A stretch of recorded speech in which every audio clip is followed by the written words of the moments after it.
2018年，梁冀遇到了入行以來最具挑戰性的項目——改造胡同公廁。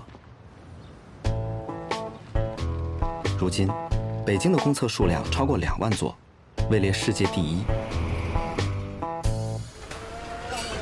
東城區則是北京公廁密度最高的行政區，41.84平方公里的面積裡，分布着1238座公共廁所。最先擺在設計師眼前的是這些公廁面臨的共同問題：比較味兒，全都進哪來？都憋着氣进，随地吐痰，很嗆。专門有一个，就是存粪便的一个池子，以前都是人工拿那个勺子刨，满地全都是尿。这地是破坑儿，这埋东西。不小心有时候这一条腿就掉下去了。夏天吧，蚊蝇多，到冬天的时候，呼哒哒呼哒哒。